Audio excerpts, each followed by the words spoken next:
Vous écoutez Radio Lomé, les 12h30.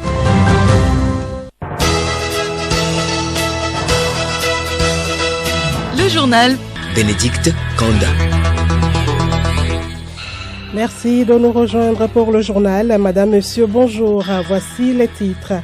Les luttes traditionnelles chez les Kabyens sont à leur 7e journée aujourd'hui. En présence du chef de l'État-fort Essazina Nyasingbe, les Evala des cantons de Kouméa, Landa et Lama ont lutté pour la finale ce matin. Journée mondiale des compétences des jeunes ce 15 juillet.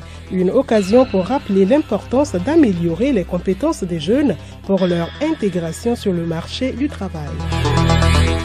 La série de dossiers sur la femme africaine se poursuit. Ce vendredi, nous recevons en invité une femme mécanicienne à 4 roues.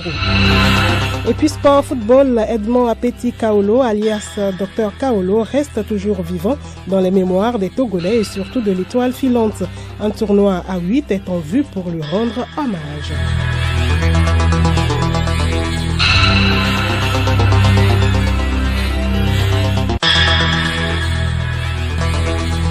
radiolomé.tg. Bienvenue à tous. Les luttes Evala se poursuivent à Kara en présence du chef de l'État-fort Essazina Nyasingbe. Ce matin, les Evala des cantons de Kouméa, Landa et Lama ont lutté pour la finale. Voici le score. À Kouméa, chez les Evala, la coalition Kewe gagne par 24 victoires contre 13 pour la coalition Piou. Chez les Ahoza, Kewe gagne également par 10 contre 9. À Landa, la coalition Kadia gagne par 21 victoires contre 20 à la coalition Kassi. Chez les Ahoza, c'est la coalition Kassi qui s'impose par 21 victoires contre 15 à Kadia. Les finales se poursuivent à Lama et à Djamde. La fête des Evala est une occasion donc des opportunités de commerce de divers produits et denrées alimentaires, parmi lesquels les viandes. Notre reporter s'est approché de quelques étalages de vente de viande de cochon et de chien. Elle nous fait vivre l'ambiance qui y règne. Alice Berthe Barandao. L'affluence humaine au cours des Evala entraîne également des retombées économiques et financières. C'est la période de bonnes affaires, surtout pour les vendeurs de diverses sortes de viande. La viande du porc, elle est très bonne. Chez nous, c'est comme ça. Le moment des Evala, là, c'est comme ça qu'on consomme avant de boire là-bas. Si tu consommes comme ça, là, quand tu vas là, tu ne te soucies pas vite. Maintenant, on ne vous a même pas servi dans un plat. C'est juste sur la table, à l'air libre comme ça. Est-ce que c'est vraiment hygiénique? Oh, c'est hygiénique, ça ne dérange rien. Il n'y a pas les microbes? Oh, non. Comme il y a le feu sous la viande, ça monte là. Ça tue les microbes. Ça ne dérange pas. La viande là, c'est bon, c'est très. Des viandes vendues et emballées souvent directement dans les feuilles de teck apparemment souillées. Les feuilles de teck, on ne laisse pas ça à l'air libre comme ça. On traite ça bien avant de demander la viande dedans. Je n'ai pas peur d'être intoxiqué par certaines maladies dans les feuilles de teck. Je vends la viande depuis plus de 10 ans. On sert à 100 francs, 200, 500. Oui, mais dans les plats, ou bien dans quoi vous les servez? Les autres mangent sur la table et les autres, on les emballe dans les choses de ciment et les choses de les feuilles de teck. Et comment vous traitez les feuilles de teck pour pouvoir servir la viande aux clients? On ne traite pas, c'est la pluie qui traite sur ça, c'est la pluie qui lave sur ça et nous vendons avec ça. Mais vous avez exposé la viande comme ça, sous le soleil, sous la pluie, ou sous le vent ou la poussière. Est-ce que c'est bon? Comme on est dans les Evala, c'est le pourquoi on reste sous le soleil comme ça. Souvent, on a des hangars. C'est bon. Période des Evala, c'est une occasion. Oui, nous avons des étrangers et on profite de ça. Oui. En ce moment, vous vendez cher un peu la viande? Non, pas trop cher. Hein? Pas trop cher. Mais on va quand même on change un peu de couteau. Et oui, comme il y a la clientèle, bon, au moins on change de couteau. Au moins pour remplacer ce qu'on avait perdu avant les Evala. Bon, la viande qu'on vendait à 200 francs, puis on vendre à 500. Et puis, ça dépend aussi. En ces moments, les porcs sont aussi chers. Donc, on profite aussi de gagner quelque chose un peu. Ça lève d'aller. Il y a les étrangers, on peut gagner le marché. Vous êtes en train de consommer la viande. C'est quel type de viande vous consommez comme ça? Ici, c'est le chien. C'est ça qui nous donne la tonacité. Non seulement pour les évalas, pour nous les agoulas, pour bien danser. Et on fait suer. Ça fait partie de la santé. On vous coupe ça directement et puis vous mangez comme ça? Non. Si tu viens, tu demandes, si tu veux 100 francs, on te coupe. 500, il y a là. En période de voilà, la viande du chien coûte cher? On peut dire très cher. Parce que non seulement on achète les chiens pour les évalas, ceux qui en vendent maintenant ne trouvent plus. Ils nous disent qu'il faut aller très loin pour gagner. Vu les déplacements, ils sont obligés de couper pour pouvoir gagner leur pain. Nous, on vient de finir. Normalement, cette année-là, on ne doit pas aller chez les évalas. C'est pourquoi nous, on vient au marché. Si tu vas chez les évalas, là, ils vont te renvoyer. Ils peuvent même te tuer là-bas parce que tu as fini de manger tes chiens. Voilà. C'est pourquoi nous, on vient, on vole pour venir acheter ici. Donc vous volez? On vole comme ça. Sinon, si nous voient, même ici là, ils vont t'attaquer. Oh non, mais tu n'as plus ta force comme avant. La viande du chien est très bonne pour la santé. Oui, à ces occasions de festivités traditionnelles, nous vivons et touchons le naturel, l'homme à l'état de nature. Merci à vous, Alice Berthe Barandao. Cette période des fêtes traditionnelles relance les débats sur l'apport de la culture au développement d'un pays. Dr Ama Eswazimna de l'Institut IRES-RDEC revient sur ce lien entre culture et développement. Les fêtes traditionnelles, marquées par des pratiques culturelles, conçues des moments d'attraction des populations qui viennent de l'extérieur pour découvrir, pour non seulement fêter, mais aussi découvrir nos pratiques culturelles. Et le fait que les gens viennent de l'extérieur, donc, cela donne des ressources aux hôtels, ceux qui viennent dépensent. Donc, pour dire que cela génère des ressources financières pour les populations de façon générale. Écoutez Radio Lomé et vous avez tout le Togo dans votre maison.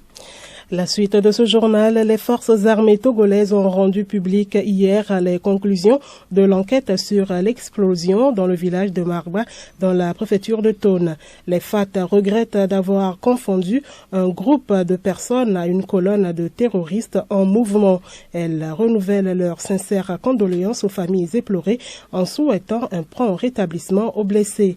Les forces armées togolaises réitèrent leur détermination à servir et à protéger les populations togolaise et le territoire national. Journée mondiale des compétences des jeunes aujourd'hui, 15 juillet. Il est question de célébrer l'importance stratégique de la transmission aux jeunes des compétences nécessaires à l'emploi, à l'obtention d'un travail décent et à l'entrepreneuriat. Radio Lomé a rencontré quelques jeunes en fin de stage. Clarisse Tombité. Cette journée met l'accent sur l'éducation et la formation pratique comme élément clé du succès des jeunes qui entrent sur le marché du travail. La formation semble parfois difficile et dure comme l'a expérimenté Junior en fin de stage dans une rédaction radio. Au début, c'est un peu difficile parce qu'il faut voir l'ambiance. Tu es nouveau, tu es venu. Mais avec 1-2 semaines, on s'est habitué à l'atmosphère et puis ça marche par rapport à nos chefs. Des fois, on te donne un papier et quand il y a des erreurs, c'est vrai qu'on te corrige, des fois on t'engueule. Mais à la suite, quand tu ressors et tu vois que vraiment c'est un bon résultat, on est fier. Il revient sur les compétences acquises. J'ai appris comment réaliser une édition de journal, comment écrire les papiers, comment traiter les sons, monter les sons, faire le mixage, proposer des sujets, trouver les angles, aller sur le terrain, le reportage, faire le micro-trottoir. Mes chefs, tout ce qu'ils m'ont appris, je serai capable de le faire. Donc avec tout ça, là, j'ai une bonne expérience pour moi de faire le stage à la rédaction. Tchalem, un technicien en fin de stage, nous parle de son expérience. On nous a montré les différents enregistreurs. Après, pour pouvoir faire la sonorisation, on nous a montré comment faire les installations, l'ampli, pour pouvoir faire les reportages, les reportophones à distance, comment encoder. C'est très profitable puisque j'exploite ça déjà. Persévérance, ouverture d'esprit et d'entrepreneuriat sont souvent les maîtres mots pour cette catégorie de personnel en fin de formation. Le journal Bénédicte Kanda. Dans l'actualité internationale au Burkina Faso, le président Paul-Henri Sandaogo Damiba a rencontré les chefs traditionnels et coutumiers hier au palais présidentiel. Le président les a invités à concentrer leurs efforts vers la recherche de la cohésion et de l'unité nationale. Fin juin, ces chefs traditionnels et coutumiers avaient demandé au gouvernement de la transition de se concentrer sur leur mission première, la lutte contre l'insécurité et la reconquête de l'intégrité du territoire. Et puis en Côte d'Ivoire, le président Alassane Ouattara a reçu hier ses deux prédécesseurs, Laurent Gbagbo et Henri Konan Bédié. Les ténors de la scène politique ivoirienne se sont entretenus pour la première fois depuis 12 ans. Au sortir de leur réunion, Laurent Gbagbo a fait mention d'un échange constructif dans la vérité qui permettrait la décrispation du climat sociopolitique en Côte d'Ivoire. Sans transition, agenda culturel, ce week-end, Geneviève Pognon nous parle de théâtre, de concerts, de cafés littéraires et d'un camp de vacances pour jeunes. Effectivement, ce camp est organisé à Takmamé du 10 au 14 août prochain, un rendez-vous exceptionnel pour les enfants. Au programme, les activités culturelles et sportives, de la danse, de la visite de zoo et des visites des sites touristiques.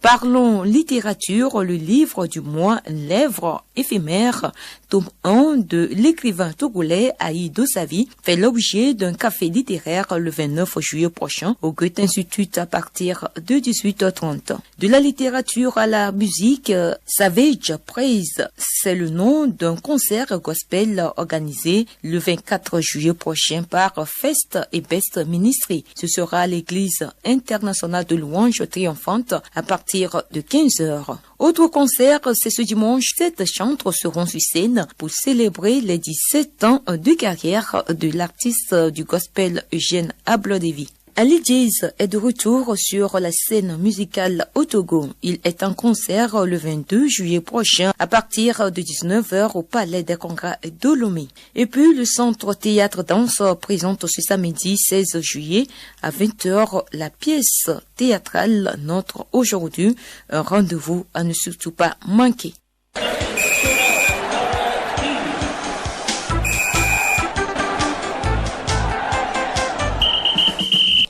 Sport à football, la CAN féminine Maroc 2022, les demi-finalistes de la compétition sont connus au terme des quarts de finale disputés mercredi et jeudi. Sur le plan national, Étoile filante de Lomé poursuit son hommage à Dr Kaolo, Henri Ochocho. De son vrai nom, Edmond Apeti Kaolo, Dr Kaolo était cet attaquant technicien, bon dribbleur et buteur que le Togo a connu dans les années 71-72. 50 ans après sa tragique disparition, l'Étoile filante de Lomé, son club, lui rend un véritable hommage à travers une première édition du tournoi Dr Kaolo qui sera organisé du 6 au 21 août prochain au stade municipal de Lomé. Le tournoi va regrouper 8 clubs, dont 6 de la 2-1, à savoir Asco de Kara, ASK, Dito, AS Togopor, AS OTR et Entente 2. À ces clubs de la 2-1 vont s'ajouter 2 clubs historiques de Lomé, à savoir à Gaza et Étoile filante de Lomé, organisateurs de la compétition. Autre sujet, au plan national, un quatuor togolais sera aux commandes de la rencontre Bénin-Ghana, comptant pour le retour du premier tour des éliminatoires du championnat d'Afrique des Nations CHAN 2022. Pour ce match qui se jouera le 24 juillet prochain à Cape Coast au Ghana, la CAF a désigné comme arbitre Mawabwe Bojona. Il sera aidé dans sa tâche par Abdou Belafia, premier assistant, Mifi Taou Amidou, deuxième assistant, et comme l'a vu Aklassou, quatrième officiel. Le commissaire au match est l'Ivoirien René Williams. Et puis, CAN féminine Maroc 2022, on connaît désormais les 4 demi-finalistes qualifiés automatiquement pour la Coupe du monde féminine 2023 en Australie et en Nouvelle-Zélande. Le Maroc, pays hôte de la CAN, a battu le Botswana par 2-1. La Zambie a battu le Sénégal au tir au but, 4-2, temps réglementaire, un but partout. Le Nigeria, tenant du titre de la CAN, s'est aussi qualifié aux dépens du Cameroun, 1-0, puis l'Afrique du Sud s'est qualifiée sur le même score face à la Tunisie. Voici donc les affiches des demi-finales. Lundi à 17h, Zambie, Afrique du Sud, à Casablanca, puis à 20h, à Rabat, Maroc, Nigeria. Merci à vous Henri Ochocho. Invitée de la rédaction à présent, elle est mécanicienne à 4 roues. Dame Chimène Kamake est arrivée dans ce métier après 3 ans de formation. Cette femme de taille moyenne est arrivée à Plan International Togo grâce à sa connaissance de la mécanique et à sa maîtrise du volant. Elle est l'invitée de ce journal au micro de Grace Goto. Madame Kamake Chimène, bonjour. Bonjour Radio Lomé. Vous êtes mécanicienne chauffeur. Comment êtes-vous arrivée à ce métier? Je peux dire que c'est un métier qui m'a choisi. Je ne l'ai pas choisi moi-même. J'ai été attirée par le véhicule. Et quand je me suis écoutée, j'ai senti en moi que c'est un métier que je peux exercer. Au jour d'aujourd'hui, je ne me suis pas trompée. J'ai commencé ce métier dans un centre de formation professionnelle au TP Palimé, plus précisément. J'ai fait 3 ans de formation sanctionnée par un certificat d'aptitude professionnelle depuis 2002. La mécanique est-elle facile? Aucun métier n'est facile. Il suffit de se donner. C'est une question de volonté. La mécanique était une passion pour moi. Et je me plais bonnement dans ce métier.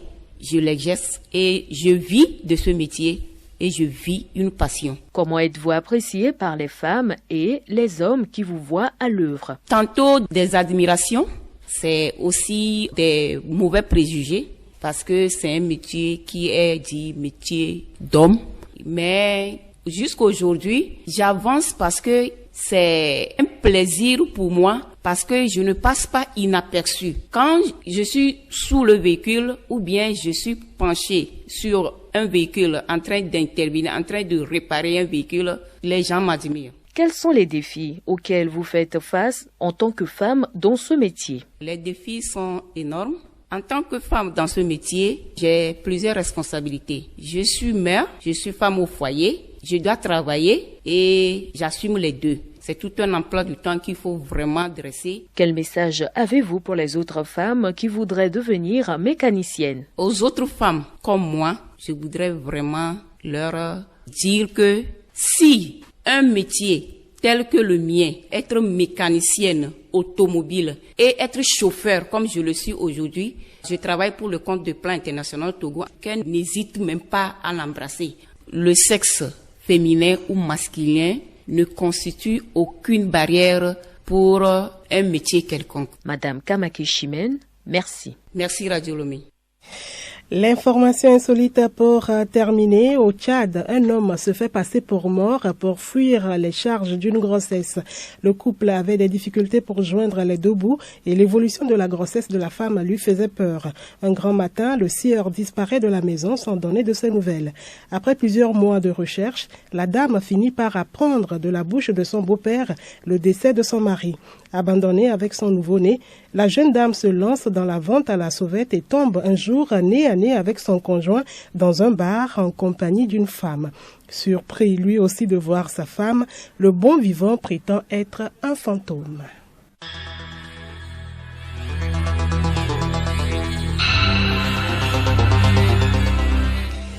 Madame, Messieurs, voilà, c'est la fin de cette édition. Merci de l'avoir suivi. Retenez pour les titres que les luttes traditionnelles chez les Kabyès sont à leur 7e journée aujourd'hui. En présence du chef de l'État-fort et Sozina Singbe, les Evala des cantons de Koumeya, Landa et Lama ont lutté pour la finale ce matin. Journée mondiale des compétences des jeunes ce 15 juillet, une occasion pour rappeler l'importance d'améliorer les compétences des jeunes pour leur intégration sur le marché du travail. Excellent après-midi à l'écoute de vos programmes.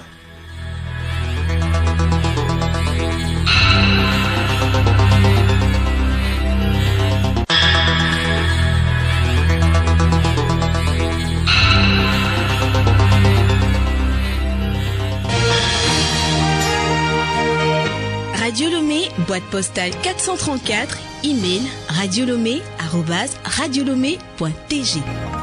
radiolomé.tg